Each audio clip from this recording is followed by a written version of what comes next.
अशी सांगतो तुम्हाला, इतकी वाईट आहे ते.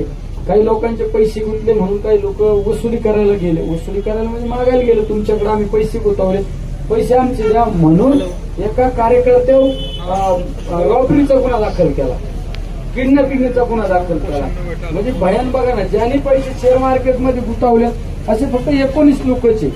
19 लोकांना वाचवण्यासाठी काही लोकांवर ज्यांनी पैसे गुंतवले ते लोक पैसे मागायला गेले म्हणून त्यांच्यावर गुन्हे दाखल केले. इतका वाईट प्रकार आपल्या जिल्ह्यामध्ये चालू आहे. आता तात्या आपण एकदा सुरू हातात घेतलेला आहे ना विषय, जर आता आपण हा विषय शेवटाला नेला तरच याला कुठेतरी आळा बसणार आहे. जर आपल्यासारखे माणसं इथून उठून गेले ना, एवढं स्ट्रॉंग परत कुणी उभं राहणार नाही. यांनी माझ्याकडे कॉम्प्रोमाइजला तुम्हाला मी सांगितलं नाही, इतक्या लोकांचे फोन आले, मला तो ऑफर दिली 5 कोटी रुपयांनी लेसलन केलं, 2 महिन्याला काहीतरी पाकिट देतो त्याला म्हणून आंदोलन नको. बघा याचा अर्थ 5 कोटी रुपयाची ऑफर इकडून आले पैसे, हे कशाचे पैसे, इतक्या वाईट मार्गाने पैसे गमवले. म्हणजे मनमानी चालू आहे तात्या, यांचं मनमानी चालू आहे. रात्रीचं उदाहरण सांगतो, श्रीगोंदा तालुक्यात आपला मुस्लिम समाजाचा एक नगरसेवक आहे, आपला माजी नगरसेवक आहे, त्याचा गायीचा गोठा आहे, त्याच्या दुभत्या गाय आहेत. काही लोकांच्या म्हणण्यावरती तर रेड केली आणि गोठा सेल केला. त्या डेअरीवाला आला, म्हणला या दुधाच्या पावत्या आहे, आमच्याकडे दूध घालतो. म्हणजे मुस्लिम समाजाच्या लोकांनी दुधाचा धंदाच नाही करायचा का? मी फोन केल्यानंतर सुद्धा तो लवकर चावी द्यायना. मग मी त्याला जेव्हा रात्री 12 वाजता म्हणलो आता मीच येतो चावी न्यायला, मग चावी दिली. तरी पण त्यांनी 5 तास आगाऊपणा केला. त्याच्यातल्या काही करड बिल्ड असतात ना, कालवडी बिलवडी रात्री भरून न्यायला. म्हणजे असा प्रकार वेगवेगळा मनमानी चालू आहे, मनमानी. पण श्रीगोंदा तालुक्यात दुसरी एक घटना सांगतो. माझ्याकडे काल परवा एक जण आलाय व्यापारी, श्रीगोंदा तालुक्यात त्याची एक चांगली बिल्डिंग आहे. त्यांनी काही लोकांची यांची पार्टनर त्या बिल्डिंग समोर एक कुटुंब बसवलं तिथं, आणि त्या कुटुंबाने काय सांगितलं, त्या एका महिन्याने काय सांगितलं, माझ्याकडून यांनी 20,000 रुपये घेतले.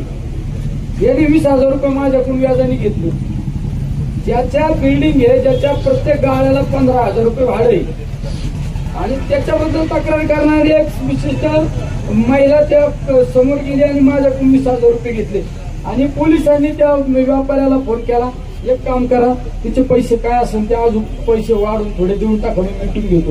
म्हणजे पोलिसांनी पार्टनरशिप केलेली बरं का काही लोकांशी, पोलिसांची सुद्धा पार्टनरशिप आहे. असे लय अनेक वेगवेगळे धंदे त्यांचे. म्हणजे रात रोजपणे खाजगी वर्दी दरोडा घालतात. म्हणजे आता त्या मगाशी विषयाने सांगितलं की दिवसा ढवळे शटर उघडून आत ताबा घेतला. अशा अनेक लोकांचे डायरेक्ट ताबे घेतात. यांचं सगळं मनमानी चालू आहे. त्यामुळे यांच्या निलंबनाची कारवाई झाल्याशिवाय आपण उठणं योग्य नाही. आता तुमची मी पोस्ट पाहिली, आता आपण उद्या यांच्या खंडणीचा पाढा उद्या दुपारी वाचू. आपण खंडणीचा पाढा आपण दुपारी वाचू. तुमच्याकडे सगळे आकडेवारी तुम्ही पण घेतलेत, आम्ही 1 महिना झाले सगळे आकडेवारी घेतो. म्हणजे यांची जर वसुली जर तुम्हाला पाहिली ना, वसुली जर यांची पाहिली सगळ्यांनी तर शॉकेबल होता, तुमच्या डोक्यालाच मुंग्या येत्या. इतक्या मोठी पठाणी वसुली चालू आहे जिल्ह्यामध्ये. मनमानी यांचं काय झालेलं आहे, हा तालुका हा विभाग माझ्याकडे. मग एका पोलिसांनी काय म्हणायचं, वाळूचं कलेक्शन आहे ना, तो 5 लाख रुपये देतो ना, मी 10 लाख रुपये देतो, मग माझ्याकडे वाळूचं कलेक्शन द्या. हे अशी स्पर्धा चालू आहे यांची. आणि त्या स्पर्धे काही लोकांचे जिल्ह्यात धंदे चालू आहे ना, धंदे फक्त यांचे पोट भरण्यासाठी धंदे चालू आहे, यांचे पोट. अहो तो करडी नावाचा कॉन्स्टेबल कुठल्या तालुक्यात कोण PI बसवायचं ते ठरवितो, कुठल्या तालुक्यात कोण PI बसवायचं ते ठरवितो, LCP ला PI कोण बसवायचा ते ठरवितो. अशा प्रकार जर आपल्या जिल्ह्यात जर चालू आहे, हा जिल्हा क्रांतिकारकांचा जिल्हा आहे. मुळे या तालुक्यामध्ये आता आपल्या जिल्ह्यामध्ये आपल्याला याच्यातून आउटपुट झाल्याशिवाय, म्हणजे त्या ज्या भ्रष्ट कर्मचाऱ्यांवर निलंबनाची कारवाई झाल्याशिवाय आपल्याला उठायचं नाही. पोलिसांकडे आज आपण वेगळ्या नजरेने पाहू राहिलो.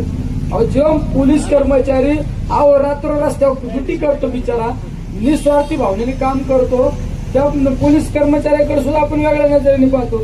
आणि त्या पोलीस कर्मचाऱ्यांचे 3 वर्ष पूर्ण झाले.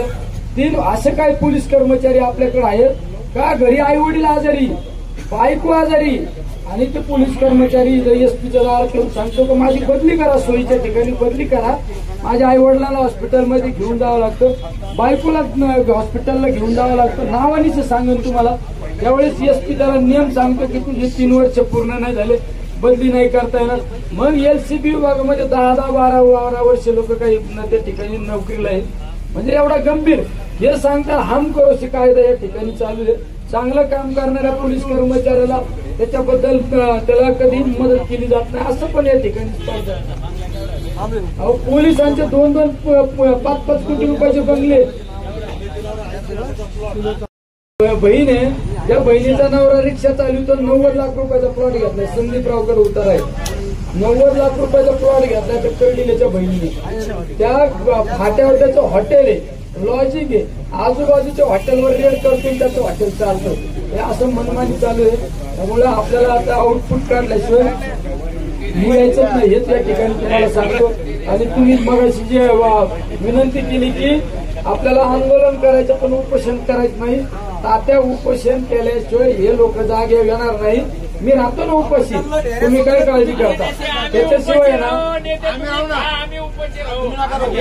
आम्ही जेवढे राहते तेवढे